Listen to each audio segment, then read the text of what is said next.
আম্মা জানদেরকে যদি পাইতাম আমি দিল দিয়া বুঝাইতাম, মা আপনারা হয় মাঝে মধ্যেই নবীকে বসে বসে বলতেন, ইয়া রাসূলুল্লাহ আমার সব সম্পত্তি আপনি নিবেন, কোনো আপত্তি নেই, তবে আপনার কদমে আমি মরণ পর্যন্ত ঠাঁই চাই, আপনার কদমে যেন আপনি আমাকে মরণ পর্যন্ত রাখবেন, তারা দিয়েন না।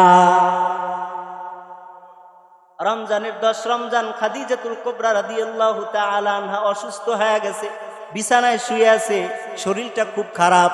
এবার খাদিজা নবীকে ডাক দিয়া কয়, পয়গম্বর আপনার কাছে আমি বলি, আমার মনে হয় দুনিয়ার জিন্দেগিতে আর থাকা হবে না, আমি মনে হয় চলেই যাব। ইয়া রাসূলুল্লাহ তবে আমার মনের ভিতরে আফসোস রয়েই গেল, আপনি আমি দুনিয়ায় একত্রে ছিলাম 25 বছর, আমার মনটায় চায় যদি দুজন একসাথে যাইতে পারতাম কতই না ভালো হতো। ও নবী আপনি থাকবেন অসুবিধা নাই, তবে আমার মনের ভিতরে কষ্ট যেটা সেটা হলো, আপনাকে যখন এই আরবের লোকেরা কাফেরেরা যখন আপনাকে কষ্ট দিবে, আপনি দাওয়াত দিতে গিয়া কতই না কষ্ট পাইবেন। এই কষ্ট পাওয়ার পরে যখন আপনি কষ্ট ভরা বুক নিয়া যখন আপনি ঘরের দিকে ফিরবেন, আপনি ঘরের ভিতরে ফিরবেন, দেখবেন খাদিজা নাই। আপনার ওই কষ্ট কে আপনারে ভুলাইবে, আপনারে কে আনন্দ দিবে গো নবী? এই চিন্তায় খাদিজার চোখ দিয়ে পানি ঝরতেছে। ও পয়গম্বর আমার দ্বিতীয় চিন্তা হলো, আমি যে ফাতেমাকে রেখে যাব, নবী গো কখনো যেন আমার ফাতেমা কষ্ট না পায়, ফাতেমাও যদি কান্না করে আমার দুঃখ হয়, ওই ফাতেমার চোখের পানি মুইসা দেওয়ার মতো জমিনে কেউ থাকলো না।